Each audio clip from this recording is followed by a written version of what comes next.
तो हाँ जी मेरे प्यारे दोस्तों, मेरे प्यारे साथियों, कैसे हैं आप सभी। आशा करता हूँ आप सभी ठीक होंगे, ज़बरदस्त होंगे, मस्त होंगे और अपनी पढ़ाई को आप अच्छे तरीके से स्टार्ट कर दिए होंगे। तो आज की इस वीडियो में आपका फिर से एक रिवीजन चैप्टर लाया हूँ, जिसमें हम बात करेंगे वैद्युत आवेश तथा क्षेत्र, जो आपका एक इम्पॉर्टेंट चैप्टर है। ठीक है, तो चलिए आइए आज की क्लास को स्टार्ट करते हैं। और आज की क्लास में बात करेंगे सबसे पहले हमारा जो चैप्टर का नाम है इलेक्ट्रिक चार्ज एंड फील्ड, जिसमें हम बात करेंगे सबसे पहले क्या वैद्युत आवेश आखिर होता क्या है।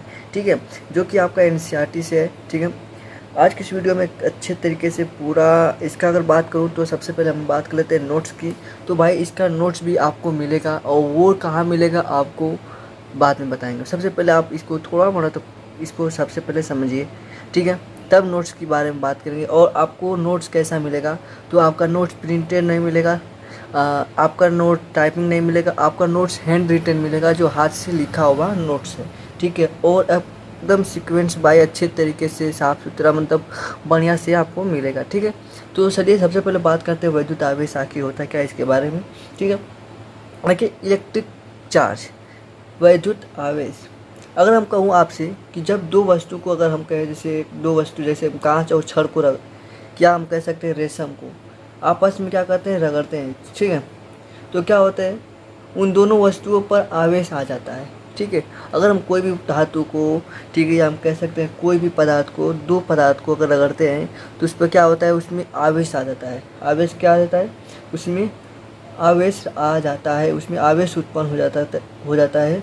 और उन दोनों वस्तुओं पर आवेश एक दूसरे को क्या करते हैं भाई। जैसे अगर आप बात करूं, अगर दो वस्तु को हम रगड़ते हैं आपस में, ठीक है, तो रगड़ने पर क्या होता है, मान लीजिए ये दो वस्तु है, ठीक है, या आप कह सकते हैं कि इसे हम कोई कागज़ ले लेते हैं सबसे पहले। ठीक है, देखिए सबसे पहले हम इस पेन को हम क्या करते हैं, कोई जो कपड़े में या हम कुछ में रगड़ लेते हैं। ठीक है, तो सबसे पहले हम कोई कपड़ा ले लेते हैं और कपड़े में रगड़ते हैं। तो हमने इस पेन को रगड़ लिया और यहाँ से एक कागज़ का टुकड़ा ले लेते हैं। ठीक है, छोटे छोटे कागज़ का टुकड़ा ले लेते हैं। अब इस पे देखिए, यहाँ से इस अगर हम कहूँ तो यहाँ पर जो कागज़ के टुकड़े क्या कर रहा है, अपनी ओर आकर्षित कर रहा है। देखिए यहाँ पर क्या कर रहा है, अपनी ओर आकर्षित कर रहा है। यहाँ से देखिए इसको टांग कर यहाँ पर लाते हैं, तो अपनी ओर आकर्षित कर रहा है, यानी कि इस पर क्या आ रहा है, आवेश उत्पन्न हो जा रहा है। ठीक है, तो इसे क्या कहेंगे, आवेश कहेंगे। क्लियर समझ में आ गया। अगर हम कैसे लिखेंगे भाई, अगर पेपर में पूछेगा तो हम किस तरीके से इसको लिख सकते हैं, तो बहुत कुछ नहीं, आसान तरीके से आपके अपने भाषा में लिखना है, कोई दिक्कत नहीं होगा। लिखिएगा, जब दो वस्तुओं को आपस में रगड़ते हैं। ठीक है, तो लिखेंगे कैसे, जब दो वस्तुओं, लिखते चलिएगा। अगर आप हमारे संग लिखते चलेंगे तो भाई आपको नोट्स की ज़रूरत नहीं है, अपने से इसी समय आप तुरंत अब पढ़ भी लेंगे और नोट्स भी बना लेंगे। ठीक है, तो साथ साथ अगर काम करेंगे तो आपको और फ़ायदा होगा। ठीक है, जब दो वस्तुओं, जैसे अगर बात करूं कांच के छड़, ठीक है, कांच के छड़ और रेशम को, ठीक है, और रेशम को आपस में रगड़ते हैं तो दोनों वस्तुओं पर आवेश आ जाता है। ठीक है, क्या हो रहा है भाई, जब दो वस्तुओं को अगर रगड़ रहे हैं तो उस पर क्या हो रहा है, उस पर दोनों पर एक आवेश उत्पन्न हो जाता है। ठीक है, क्या हो जाता है, आवेश उत्पन्न हो जाता है। उसे क्या कहते हैं भाई, वैद्युत आवेश कहते हैं। अगर क्लियर इतना आप लिख देंगे। ठीक है, अगर कहूँ यहाँ पर आपसे बात करूँ, जब दोनों वस्तुओं पर आवेश क्या करते हैं, आते हैं। ठीक है, अगर बात करूँ आपसे, और जब दोनों, मान लीजिए अगर हम कहूँ आपसे, ये दोनों पेन पर, ठीक है, इन दोनों को आपस में रगड़ते हैं। जैसे यहाँ पर छोड़िए, यहाँ पर हम क्या क्या लिए हैं, यानी कि कांच के छड़ लिए हैं, ठीक है, और रेशम लिए हैं। ठीक है, ये दो पदार्थ हमने यहाँ पर लिया है, और इन दोनों को अगर आपस में रगड़ते हैं, ठीक है, तो इन पर क्या हो रहा है, आवेश उत्पन्न हो रहा है, आवेश आ जा रहा है। और भाई इन दोनों पर आवेश अलग अलग होगा। ठीक है, इन दोनों पर आवेश क्या होगा, विपरीत होंगे। यानी कि कहूँ आपसे कि अगर इन दोनों वस्तुओं पर आवेश एक दूसरे से विपरीत होगा। ठीक है, इन दोनों वस्तुओं पर क्या होगा, एक दूसरे से क्या होगा, दोनों वस्तुओं से एक दूसरे से विपरीत होगा। ठीक है, समझ में आ गया, क्लियर समझ में। और जिस वस्तु से भाई ये अगर आप दोनों वस्तु को रगड़ रहे हैं आपस में, तो इसमें से क्या होगा, इसमें से इलेक्ट्रॉन निकलेगा। क्या निकलेगा? इलेक्ट्रॉन निकलेगा। ठीक है, क्या होगा, इसमें से इलेक्ट्रॉन निकल जाता है। इलेक्ट्रॉन लिख देते हैं, इलेक्ट्रॉन निकलता है। ठीक है, अगर दोनों वस्तुओं को आपस में रगड़ते हैं, ठीक है, उस पर आवेश उत्पन्न हो जा रहा है, और दोनों वस्तुओं पर आवेश क्या होगा, अलग अलग होगा।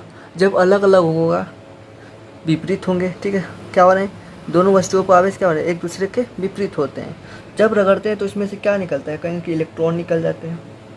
ठीक है, ठीक है, तो इलेक्ट्रॉन जब निकल जाते हैं तो वह वस्तु क्या होगा, जब इलेक्ट्रॉन निकलेगा, ध्यान दीजिएगा इसी पॉइंट पर हम बात करें। ठीक है, जब ये इलेक्ट्रॉन निकल रहा है, ओ भाई ये तो चल ही नहीं रहा, जब क्या हो रहा है, इलेक्ट्रॉन यहाँ से निकलेगा तो ये क्या वस्तु हो जाएगा, ये वस्तु धनावेशित हो जाएगा, धनावेशित हो जाएगा। ठीक है, इस पर क्या होगा, धन आवेश उत्पन्न हो जाएगा। ठीक है, ये क्या हो जाएगा, वस्तु धनावेशित हो जाता है। ठीक है, क्या हो रहा है, धनावेशित वस्तु हो जाएगी। अब कुछ भाई वस्तु में से इलेक्ट्रॉन निकल रहा है, वस्तु में से क्या निकल रहा है, इलेक्ट्रॉन निकल रहा है, और जिस पर भाई इलेक्ट्रॉन आ रहा है, ठीक है, जिस पर इलेक्ट्रॉन आ रहा है, जिस पर इलेक्ट्रॉन चले जाते हैं, तो कहूँ कि यहाँ से हम वस्तु रगड़ रहे हैं, ठीक है, इन दोनों वस्तुओं को अगर रगड़ रहे हैं तो इसमें से क्या होगा, इस पर क्या होगा, इस पर इलेक्ट्रॉन इसमें से निकल कर इस पर गया, तो ये इसमें से इस पर गया तो ये धनावेशित हुआ। लेकिन इस पर जब इलेक्ट्रॉन गया तो ये क्या होगा, ये ऋणावेशित हो जाएगा। ये क्या हो जाएगा, ऋणावेशित हो जाता है। ठीक है, ये आपको पॉइंट ध्यान देना है, अच्छे तरीके से समझना है। फिर से एक बात समझ लीजिए, मान लीजिए ये दो वस्तु है, इन दोनों वस्तु को रगड़ लेते हैं आपस में। चलिए रगड़ देते हैं, ठीक है, लीजिए एक बार और रगड़ देते हैं, रगड़ दिए। अब देखिए इस पर का जो इलेक्ट्रॉन है, ये वाला, ये इस पेन पर का, ठीक है, इस पर चला गया, तो भाई इस पर से इलेक्ट्रॉन, मान लीजिए इसके पास 10 रुपये, चलिए इसके पास का रुपया है 10 रुपये है, यहाँ पर लिख देते हैं इस पेज पर थोड़ा सा। ठीक है, देखिए इसके पास कितना है, 10 रुपये है। ओके, इस वाले नीला वाला पेन के पास, और ये काला पेन लिख लेते हैं यहाँ पर इस वाले पेन का, और इसके पास हम कह सकते हैं 9 रुपये है, मान लीजिए 9 रुपये है। तो ये भाई इसमें से एक इलेक्ट्रॉन इस पर चला गया, एक इलेक्ट्रॉन, मान लीजिए एक इलेक्ट्रॉन चला गया, तो ये क्या होगा, ये इसको दे दिया है तो ये धनावेशित होगा। क्या इसके पास है तो ये दिया है, नहीं रहेगा तो कहाँ से देगा। और भाई ये लिया है जो काला वाला, ये पेन क्या इससे इलेक्ट्रॉन एक लिया है, तो ये क्या होगा, ऋणावेशित हो जाएगा। यानी कि इसको कहेगा कि हमको इसका कर्ज चुकाना है, यानी कि ये गरीब है अभी। ठीक है, समझिए, ओके, इस तरीके से आप समझिए। तो ये आपका धनावेशित हो जाएगा और एक ऋणावेशित हो जाएगा। ठीक है, क्लियर सभी को, ओके। या हम कह सकते हैं कि आवेश दो प्रकार के होते हैं, एक धन आवेश होता है, ये एक ऋण आवेश। इस तरह भी कह सकते हैं। आवेश अगर कहूँ आपसे, आवेश के प्रकार में, आवेश के प्रकार, ठीक है, तो कह सकते हैं कि धन आवेश हो गया, ठीक है, और एक क्या हो गया, एक ऋण आवेश हो गया। एक हो जाएगा पॉजिटिव चार्ज, पॉजिटिव चार्ज, और एक क्या हो जाएगा, एक निगेटिव चार्ज हो जाएगा। ठीक है, क्लियर सभी को। ये दो पॉइंट आप अच्छे तरीके से याद रखेंगे। ये हो जाएगा आपका निगेटिव चार्ज, और ये आपका पॉजिटिव चार्ज, प्लस से यहाँ पर माइनस से। इस तरह भी कह सकते हैं, धनावेशित ऋणावेशित समझ में। ठीक है, अब बात करते हैं आपका जो इलेक्ट्रिक चार्ज का जो मात्रा क्या होता है, सूत्र क्या होता है। ठीक है, तो आपका जो, अगर आप जानते होंगे या लिख सकते हैं, मात्रक अगर बात करूँ इसका, या सबसे पहले सूत्र की बात करें तो Q बराबर क्या होता है, कहेंगे कि IT होता है। ठीक है, Q बराबर क्या होता है, IT होता है, ये फार्मूला है। ठीक है, तो देखिए यहाँ पर ध्यान दीजिएगा, I क्या है, सबसे पहले पूछूँ I क्या है, कहेंगे कि ये धारा है, और ये क्या है, ये आपका समय है। ठीक है, और ये क्या है, आपका आवेश। ठीक है, ये Q क्या है, तो भाई आवेश है, आवेश का एक सिंबल है, सिंबल क्या है, आवेश Q। ठीक है, आवेश का, चार्ज का सिंबल क्या है, Q, जिसका मात्रक क्या है, आवेश का मात्रक क्या है, आवेश का, सॉरी यहाँ पर आपको दिखाई नहीं दे रहा, थोड़ा सा ऊपर कर लेते हैं, आवेश का मात्रक। अगर आपसे पूछूं आवेश का मात्रक क्या होता है, बताएंगे आवेश का मात्रक क्या होता है, चलिए जी हाँ मेरे प्यारे दोस्त, फटाफट बताएंगे आवेश का मात्रक क्या होगा। तो कहें कि ये क्यू है, ये धारा का मात्रक क्या हो रहा है, यहाँ पर धारा का मात्रक क्या हो रहा है बताएंगे। आवेश का मात्रक क्या होता है, कूलाम होता है, ठीक है, याद रखेंगे। आवेश का मात्रक क्या हो जाता है, कूलाम होगा। ओके, इसका प्रतीक क्या है, सी। ओके, चलिए आगे बात करें क्या। जी हाँ, फटाफट भाई, जितने भी अगर बात करूँ फिर से एक बार याद दिला दूँ आपको, जितने भी चैनल पर नए होंगे तो चैनल को भाई सब्सक्राइब कर लीजिएगा, ठीक है। और वीडियो पर नए होंगे वीडियो को लाइक कर लीजिएगा, ठीक है। फटाफट एक बार शेयर कर दीजिएगा अपने दोस्तों के साथ। और आपका नोट्स मिलेगा, ज़रूर मिलूँगा। और जो कहाँ पर मिलेगा तो आपको बता दूँ, टेलीग्राम चैनल पर, टेलीग्राम चैनल पर आपको मिलेगा इसका नोट्स, ठीक है। तुरंत इसका अपलोड कर दूंगा, इसका नोट्स भी, और ठीक है। तो यहाँ से आप इसको फटाफट इतना, सबसे पहले इतना स्क्रीनशॉट ऑफ ले लीजिए। ओके, चलिए ले लीजिए स्क्रीनशॉट, यहाँ से भी आप ले लीजिए स्क्रीनशॉट, फटाफट स्क्रीनशॉट ले लीजिए। एक और आपका जो सूत्र होता है, Q बराबर NE होता है। Q बराबर क्या होता है, NE, जहाँ N क्या है आपका, N क्या है बताएंगे, N क्या है। चलिए, ये E का इलेक्ट्रॉन है, इलेक्ट्रॉन एक, ठीक है, इलेक्ट्रॉन है। E का चार्ज 1.6 × 10⁻⁻19 कूलाम होता है, ठीक है। इलेक्ट्रॉन का चार्ज क्या होता है, 1.6 × 10⁻⁻19 कूलाम होता है, इसको याद रखेंगे, ठीक है। नंबर ऑफ इलेक्ट्रॉन है, नंबर ऑफ, N मतलब नंबर ऑफ इलेक्ट्रॉन, इलेक्ट्रॉन की संख्या है, ठीक है। मान लीजिए आपके पास 5 इलेक्ट्रॉन है, ठीक है, 5 इलेक्ट्रॉन है, तो इस पर आवेश कितने हो जाएंगे, ठीक है। इसके पास आवेश कितने हैं तो आपने जानते होंगे, Q बराबर N 5 है, और इलेक्ट्रॉन E का मान क्या होता है, 1.6 × 10⁻⁻19, यानी कि Q बराबर आपका क्या हो जाएगा, Q बराबर क्या हो जाएगा, 1685, यानी कि 8 × 10⁻⁻19 कूलाम आवेश हो जाएगा, ठीक है। तो ये आपका फार्मूला है छोटा सा, ये एक नंबर में कभी कभी पूछ देता है, आपको अच्छे तरीके से इसको याद कर लीजिएगा। ओके, चलिए फटाफट भाई जल्दी से इसका स्क्रीनशॉट आप ले लीजिए। अब बात करते हैं सबसे मोस्ट इम्पॉर्टेंट, जो आपका इसमें ही अभी बात करना है, अभी और भी आगे बात करना है, इतना से नहीं हो जाएगा, ठीक है। तो यहाँ से आप इस तरह थोड़ा सा नोट में लिख लीजिएगा, ठीक है। आपका नोट में क्या लिखेंगे कि जब या लिख लिए, जब सजातीय आवेश होते हैं, ठीक है, यानी कि जब सजातीय आवेश होते हैं, यानी कि समान आवेश होते हैं, यानी कि अगर कहूँ तो प्लस प्लस, या हम कह सकते हैं कि माइनस माइनस, ये दोनों आवेश क्या है, समान है, ठीक है। ये प्लस प्लस है और ये प्लस माइनस माइनस है, या हम कह सकते हैं। तो ये क्या होंगे, एक दूसरे को, जब प्लस प्लस आवेश क्या करेंगे, एक दूसरे को प्रतिकर्षित करेंगे, रिपेल करेंगे, ठीक है। क्या करेंगे, रिपेल करेंगे। और भाई ये भी आपका समान आवेश है, ये भी क्या करेगा, आपका रिपेल करेगा, यानी कि प्रतिकर्षित करेगा। यानी कि अगर मान लो इस पर भी प्लस आवेश है, इस पॉइंट पर भी प्लस आवेश है, ठीक है, इस पर भी प्लस आवेश है और इस पर भी प्लस आवेश है। तो अगर इसके इन दोनों को पास ले जाएंगे तो ये दूर हो जाएंगे, ये दोनों प्लस, दोनों पर प्लस है, तो इन दोनों को ले जाएंगे तो क्या होंगे, दूर हो जाएंगे, ठीक है। अब यहाँ पर मान लीजिए इस पर प्लस आवेश है, इस पर माइनस आवेश है, इस पर क्या है भाई, तुम भागो ना, इस पर माइनस है, इस पर प्लस है, तो इन दोनों का अगर पास ले जाएंगे तो ये अट्रैक्ट कर लेंगे, इस तरह हो जाएंगे। लेकिन यही समान रहेंगे तो यहाँ पे समान है, ये भी दोनों समान आवेश है, तो क्या करेंगे, रिपेल कर रहे हैं, यानी कि प्रतिकर्षित कर रहे हैं। क्या कर रहे हैं भाई, तो प्रतिकर्षित कर रहे हैं, ठीक है। अब यहाँ पर देखिए, हम दोनों एक प्लस ले रहे हैं, एक माइनस ले रहे हैं, ये पॉइंट वाला देखिएगा, एक प्लस लिए हैं, एक माइनस लिए हैं, यानी कि ये प्लस है और ये वाला माइनस है, ठीक है।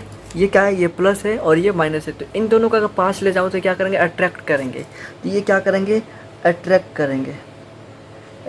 करेंगे, यानी कि अगर क्या कहेंगे कि आप सर भैया हम तो प्लस माइनस नहीं लेंगे, हम माइनस प्लस लेंगे, तो ये भी दोनों क्या करेंगे, आपका अट्रैक्ट करेंगे। क्लियर, सभी को समझ में आ गया इतना। अगर आपको समझ में आ गया है तो एक बार फटाफट, जितने भी चैनल पर नए होंगे चैनल को सब्सक्राइब कीजिएगा, वीडियो को लाइक ज़रूर करेंगे। तो एक बार फटाफट बताएंगे क्या इतना समझ में आ गया। चलिए स्क्रीनशॉट ले लीजिए, एक बार फिर से कर रहा हूँ, स्क्रीनशॉट ले लीजिए, जिनका छूट गया होगा तो आप स्क्रीनशॉट यहाँ से ले सकते हैं। चलिए ले लीजिए इतना, ये भी ले लीजिए इतना, और यहाँ से आगे और ले लीजिए। समझ में आ गया वो फटाफट जिनको समझ में आ गया वो कमेंट में नाइस लिखेंगे, ठीक है। समझ में आया होगा तो कमेंट में नाइस लिखेंगे, ठीक है। ओके, आगे बढ़े क्या। अब बात करना है आपका मेन इम्पॉर्टेंट टॉपिक जो आपके पेपर के लिए बहुत बहुत इम्पॉर्टेंट है, ठीक है। ये भाई ये भी तो पॉइंट इन नोट लिखा है ना, ये आपके लिए वेरी वेरी इंपॉर्टेंट है नोट, ठीक है। ये नोट वाला इम्पोर्टेंट है जो नोट में लिखवाए हैं, ठीक है। एमसीक्यू में कभी पूछेगा या क्वेश्चन में ही पूछ देगा तो आप कंफ्यूज हो जाएंगे, ठीक है। तो ये पॉइंट याद रखेंगे।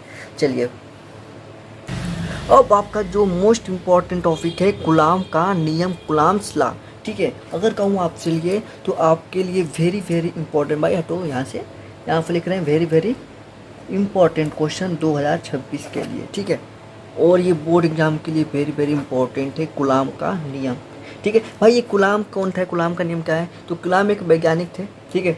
कौन कहाँ के वैज्ञानिक थे, तो फ्रांसीसी वैज्ञानिक थे। कौन से वैज्ञानिक थे, तो ये फ्रांसीसी वैज्ञानिक थे। क्या थे, वैज्ञानिक थे, ठीक है।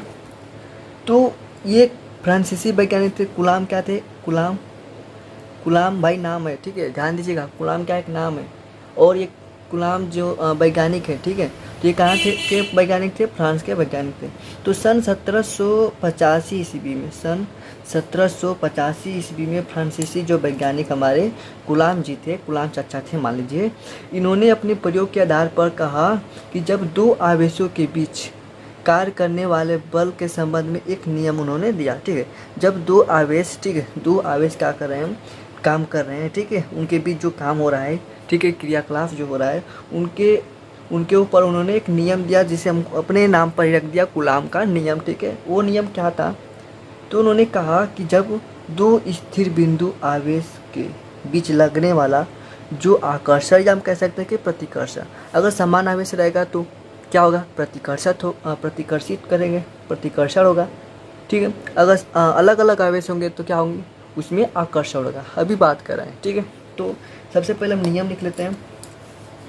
क्या लिखेंगे, इस नियम के अनुसार, ठीक है, नियम के अनुसार, ठीक है। भाई देखिए इसका स्क्रीनशॉट ऑफ ले लीजिएगा भाई। और इसका हम आपका जो टेलीग्राम चैनल पर, और टेलीग्राम चैनल भाई इसी का नाम से है, मौर्य साइंस क्लासेस के नाम से, ठीक है। तो मौर्य साइंस क्लासेस के नाम से। तो चलिए हम लोग नियम समझते हैं। कह रहा है कि इस नियम के अनुसार जब दो स्थिर बिंदु आवेश, स्थिर बिंदु आवेशों के बीच लगने वाला आकर्षण या प्रतिकर्षण, ठीक है, प्रतिकर्षण, हम जिसे आकर्षण या प्रतिकर्षण को कह सकते हैं कि वैद्युत बल भी कह सकते हैं, ठीक है, कह सकते हैं वैद्युत बल। दोनों आवेशों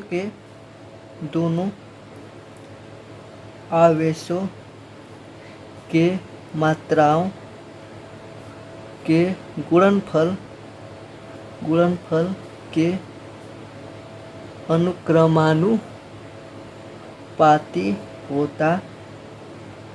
अनुक्रमानुपाती तथा उनके बीच की दूरी के वर्ग के व्युत्क्रमानुपाती होता है, ठीक है, होता है। इसे क्या कहते हैं, कूलाम का नियम कहते हैं। कह रहे हैं कि जब दो आवेश, मान लीजिए एक यहाँ पर आवेश ले रहे हैं और एक यहाँ पर आवेश ले रहे हैं, ठीक है, एक ये दोनों आवेश हो गए, ठीक है, और ये Q1 आवेश ले रही है और यहाँ पर Q2 आवेश नाम ले रहे हैं। और भाई इनकी जो दूरी है, दूरी क्या है, दूरी R मान लेते हैं, ठीक है। कह रहा है कि यदि इन दोनों आवेशों के बीच जो वैद्युत बल लग रहा है, ठीक है, यानी कि आकर्षण या प्रतिकर्षण पर लग रहा है, इन दोनों आवेश की मात्राओं के गुणनफल के, यानी कि अगर इन दोनों मात्राओं के, इन दोनों के आवेश की मात्राओं के गुणनफल के बराबर, ठीक है, क्या होता है, अनुक्रमानुपाती होता है। यहाँ पर अनुक्रमानुपाती होता है। जो बल लग रहा है इन दोनों आवेश के मात्राओं के गुणनफल के अनुक्रमानुपाती होता है। और कह रहा है कि इनके जो बीच की दूरी है, यानी कि F बराबर इनके जो बीच की दूरी है व्युत्क्रमानुपाती होता है, ठीक है, वर्ग के व्युत्क्रमानुपाती होता है, ये पॉइंट रखेंगे। ठीक है, इन दोनों के बीच की दूरी के वर्ग के व्युत्क्रमानुपाती होता है, उसे कूलाम का नियम कहते हैं। और इन दोनों का आवेश को करेंगे तो यफ अनुक्रमानुपाती Q1 Q2 बटे में R स्क्वायर। ठीक है, यफ अनुक्रमानुपाती Q1 Q2 बटे में R स्क्वायर। अब इस अनुक्रमानुपाती को हटाएंगे, ठीक है, तो आपका यफ बराबर के नियतांक आएगा Q1 Q2 बटे में R स्क्वायर, जहाँ लिख लीजिएगा, जहाँ के क्या है, अनुक्रमानुपाती नियतांक है, ठीक है। के का जो मान होता है, ध्यान दीजिएगा, के का मान होता है 9 गुणे 10 पे पावर 9 न्यूटन मीटर स्क्वायर प्रति कूलाम स्क्वायर होता है। ठीक है, ये याद रखेंगे जो के का मान होता है। तो अगर कहूँ आपसे कि यफ बराबर के का मान क्या है, 9 गुणे 10 पे पावर 9 Q1 Q2 बटे में R स्क्वायर, ये भी आपका फार्मूला हो गया। ठीक है, और भाई ये जो आपका के का मान अगर कहूँ 9 गुणे 10 पे पावर 9 के यहाँ से आया, तो भाई इसका जो फार्मूला आता है 1 बटे में 4 pi epsilon not Q1 Q2 बटे में R स्क्वायर, और यही फार्मूला आपका कूलाम का नियम होता है। ठीक है, चलिए स्क्रीनशॉट ऑफ ले लीजिए। इसका मात्रक क्या होगा, कूलाम भाई बल है तो न्यूटन हो जाएगा। ठीक है, चलिए स्क्रीनशॉट ऑफ ले लीजिए इन दोनों का सबसे पहले, तो आपका जो, ठीक है, ले लिए क्या स्क्रीनशॉट। अब यहाँ पर भाई जो एप्सिलॉन नॉट का मान बता दूँ आपको, एप्सिलॉन नॉट का जो मान होता है, एप्सिलॉन नॉट का मान होता है 8.85 गुणे 10 पे पावर -12 कूलाम स्क्वायर प्रति न्यूटन मीटर स्क्वायर होता है। ठीक है, ये एप्सिलॉन नॉट का मात्रक हो जाएगा। चलिए समझ में आएगा सभी लोग को फटाफट। तो ये आपका कूलाम का नियम भी हमने आज की इस वीडियो में बात कर ली है। कूलाम का नियम क्या होता है, तो कूलाम का नियम का स्क्रीनशॉट ऑफ ले लीजिए। ओके, चलिए, और ये बहुत इम्पोर्टेंट है आपके पेपर के लिए, जो कि आपका पेपर एक वेरी इंपॉर्टेंट क्वेश्चन यहाँ से उठेगा। ठीक है, एक चीज़ और आपको बता दूँ, जो एप्सिलॉन नॉट का जो बीमा का होता है, एप्सिलॉन नॉट का बीमा का होता है m power -1 l power -3 t का पावर 4 a का पावर 2। तो इसको भी अच्छे तरीके से याद कर लीजिएगा। तो यहाँ पर आप सबसे पहले इतना का स्क्रीनशॉट ले लीजिए, क्योंकि यही आपके लिए इम्पोर्टेंट है। ओके।